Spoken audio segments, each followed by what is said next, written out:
अस्सलामुअलैकुम viewers, welcome to my channel Hannah's magazine. कैसे हैं आप सब व्यूवर्स? मैं आज जो रेसिपी बना रही हूँ वो आप स्टोर भी कर सकते हैं और मज़े से गर्मा गर्म इंजॉय भी कर सकते हैं। तो मैं आज बना रही हूँ बहुत ही ज़बरदस्त crispy spicy bread and veg bites, जो बनाने में इंतहाई इजी और खाने में बहुत ही मज़ेदार और लजीज होते हैं।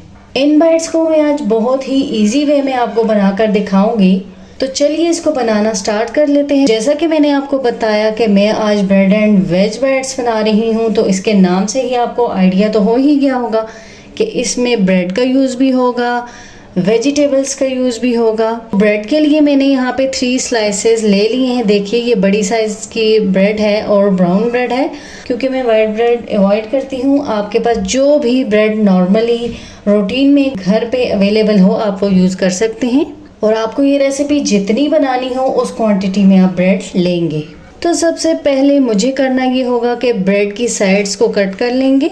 ये कोई मुश्किल काम नहीं है, बिल्कुल इजीली यूँ हम ब्रेड की साइड्स को अलग कर लेंगे।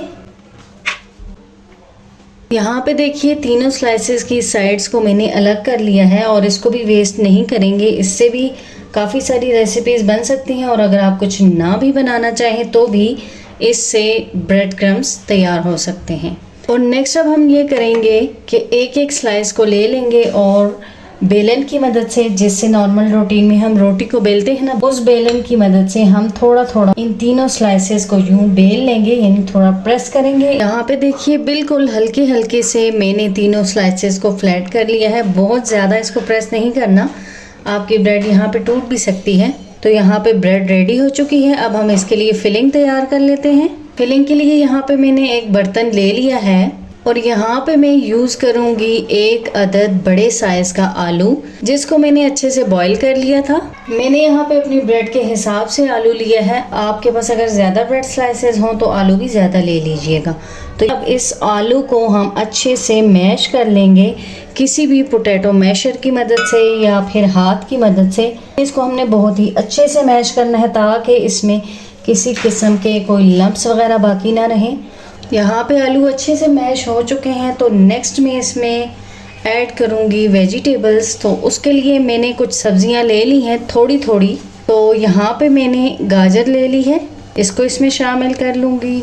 उसके बाद गोभी बिल्कुल छोटी छोटी सी इसकी कटिंग की है और थोड़ी सी शिमला मिर्च, थोड़ा सा प्याज, ये तमाम चीज़ें इसमें शामिल कर दूंगी। उसके बाद मज़ीद कुछ ग्रीनरी शामिल कर देते हैं। तो उसके लिए यहाँ पे मैं शामिल करूँगी थोड़ा सा धनिया, सब्ज़ मिर्च तकरीबन 2 टेबलस्पून और थोड़े से फ्रेश पुदीना के पत्ते, जिनको यूँ हाथ की मदद से तोड़ के इसमें डाल दूँगी। यहाँ पे अब मैं इसमें कुछ ड्राई मसाले ऐड कर दूँगी। तो सबसे पहले 1 टीस्पून नमक, हाफ़ टी स्पून शामिल कर दूँगी लाल मिर्च पाउडर, हाफ़ टी स्पून ही ऐड कर दूंगी मिक्स मसाला, 1/4 टीस्पून ऐड कर दूंगी हल्दी पाउडर।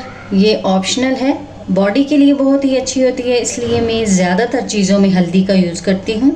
नेक्स्ट ऐड कर दूंगी हाफ़ टी स्पून कुटी हुई लाल मिर्च और इसके बाद शामिल कर दूंगी 1/4 टीस्पून ज़ीरा। आपके पास पाउडर फॉर्म में मौजूद है तो वो शामिल कर लें। टेस्ट के लिए शामिल कर दूंगी 1/4 टीस्पून आमचूर पाउडर। ये टोटली ऑप्शनल है, आप इसको स्किप भी कर सकते हैं। आलू से बनने वाली चीज़ों में मैं ज़्यादातर अजवाइन का यूज़ करती हूँ। 1/4 टीस्पून अजवाइन भी शामिल कर लेंगे। इससे ये होता है कि टेस्ट भी इन्हेंस होता है और पेट में किसी किस्म की गड़बड़ नहीं होती। अब इन तमाम चीज़ों को हाथ की मदद से या किसी भी स्पैचुला की मदद से, जैसे भी आपको ईजी लगे, अच्छे से मिक्सअप कर लेंगे। सारी तरफ इस सारे मसाले को मिला लेंगे। इतने अच्छे से तमाम चीज़ों को मिक्सअप करना है कि तमाम चीज़ें आपस में बिल्कुल यकजां हो जाएं। यहाँ पे तमाम चीज़ें मिक्स हो चुकी हैं। थोड़ा सा टेस्ट इन्हेंस करने के लिए मैं इसमें शामिल कर देती हूँ चिल्ली गार्लिक सॉस और इसको भी अच्छे से सारी तरफ मिक्सअप कर लेंगे। यहाँ पे तमाम चीज़ें अच्छे से मिक्सअप हो चुकी हैं। अगर आप यहाँ पे इन वेजिटेबल्स के अंदर चिकन का यूज़ करना चाहते हैं तो वो भी कर सकते हैं, कोई मसला नहीं। लेकिन मैं ज़्यादातर वेजिटेबल्स का यूज़ करती हूँ, इसीलिए चिकन यूज़ नहीं करती। तो इस स्टेज पे आप इसको टेस्ट भी कर सकते हैं। अगर आपको इसमें कोई चीज़ कम लगे तो आप इसमें ऐड कर सकते हैं। इसको अब हम एक साइड पे कर देंगे और यहाँ पे एक स्लरी बना लेंगे, जिसके लिए मैंने एक बोल ले लिया है। इसमें डाल दूंगी तकरीबन 2 टेबलस्पून कॉर्नफ्लोर। आप यहाँ पे कॉर्नफ्लोर की बजाय मैदा भी ले सकते हैं। इसमें थोड़ा थोड़ा करके पानी शामिल करूँगी और बिल्कुल पतला सा एक घोल तैयार कर लूँगी। इसको अच्छे से मिक्सअप करेंगे। यहाँ पे देखिए हमने ये स्लरी तैयार कर ली है। तो अब हम कर लेते हैं असेंबलिंग का काम। तो एक एक ब्रेड स्लाइस ले लेंगे और इसके ऊपर अपनी ये फिलिंग रख देंगे और फिर सारी तरफ स्मूथली फैला देंगे। तो यहाँ पे देखिए मैंने बिल्कुल स्मूथली एक लेयर लगा दी है यहाँ पे फिलिंग की। मैंने थोड़ी मोटी फिलिंग रखी है, आप जैसे भी चाहें इसको रख सकते हैं। मैंने इसलिए थोड़ी मोटी फिलिंग रखी है क्योंकि मैं इसके ऊपर ब्रेड का दूसरा स्लाइस रख दूँगी और इसको थोड़ा सा हल्के से प्रेस कर लेंगे। दूसरा स्लाइस इसके ऊपर रख के थोड़ा सा प्रेस करने के बाद मैं इसकी कटिंग कर लूँगी। आपको जितने जितने पीसेस चाहिए उतनी आप कटिंग कर सकते हैं। तो यहाँ पे देखिए मैंने 2 ब्रेड के साथ इसके 6 बाइट्स बना लिए हैं। अब मैं इन बाइट्स को कोट करूँगी स्लरी में। इसको थोड़ा सा चला लेंगे क्योंकि ये नीचे बैठ जाता है। सबसे पहले इनको स्लरी में कोट करेंगे। यहाँ पे देखिए सबसे पहले मैंने इसको स्लरी में कोट किया और फिर ब्रेड क्रम्स लगा दिए इसके ऊपर। इन तमाम बाइट्स की अच्छे से कोटिंग हो चुकी है। देखिए यहाँ पे हमारे ये बाइट्स बिल्कुल रेडी हैं। इसी स्टेज पे हम इनको जिपलॉक बैग या किसी भी एयर टाइट कंटेनर में रख के स्टोर कर सकते हैं और फिर तकरीबन 2 से 3 माह तक हम इनको यूज़ कर सकते हैं।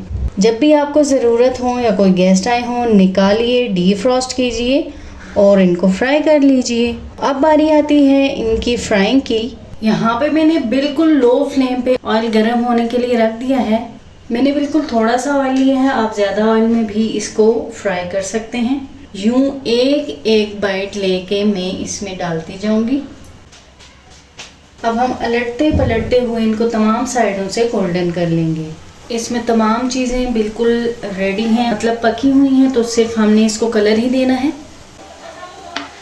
देखिए इन पे कितना अच्छा सा खूबसूरत गोल्डन कलर आ चुका है। तो अब हम इनको निकाल लेंगे। करीब से देखिए, इसी तरह से हम तमाम बाइट्स को फ्राई कर लेंगे। तो यहाँ पे व्यूअर्स हमने तमाम बाइट्स को फ्राई कर लिया है और इनको डिश आउट भी कर लिया है। मैं आपको इनको करीब से चेक करवाती हूँ। इनकी लुक चेक कीजिए, बहुत ही ज़बरदस्त, खूबसूरत, good looking, good in taste. बाहर से क्रिस्पी, अंदर से सॉफ्ट। मैं आपको चेक करवाती हूँ इनका रिज़ल्ट। आपको आवाज़ आ रही होगी। देखिए कितने ज़बरदस्त और क्रिस्पी बनकर तैयार हुए हैं ये, और इनकी लुक, इनका कलर कितना ज़बरदस्त है। और आप इनको ब्रेड 1 बाइट भी कह सकते हैं। आप इनको किसी भी मनपसंद चटनी या सॉस के साथ सर्व कर सकते हैं। मैं इनको सर्व करूंगी चिली गार्लिक सॉस के साथ। बहुत ही ज़बरदस्त लगेंगे ये। तो हमारे ये crispy spicy bread and veg bites ready हैं। आप मेरी इस रेसिपी को ज़रूर से ट्राई कीजिएगा और कमेंट्स में शेयर भी कीजिएगा कि आपको मेरी आज की ये रेसिपी कैसी लगी और आप मुझे कहाँ के सिटी से देख रहे हैं। मेरी इसी तरह की हेल्दी, होममेड, फटाफट और ज़बरदस्ती रेसिपीज़ देखने के लिए मेरे चैनल को लाइक एंड सब्सक्राइब कर दिया करें और बेल आइकन को प्रेस करना ना भूलिए, ताकि मेरी तमाम नई आने वाली वीडियोस के नोटिफिकेशंस इजीली आप तक पहुंच पाएँ। अभी उठिए, इस रेसिपी को ट्राई कीजिए और मुझे दुआओं में याद रखिए। इसी के साथ व्यूअर्स मुझे दीजिए इजाज़त। नेक्स्ट हाजिर होंगे फिर किसी ज़बरदस्त, हेल्दी, होममेड और क्विक रेसिपी के साथ। तब तक के लिए अल्लाह हाफिज़ एंड बाय बाय।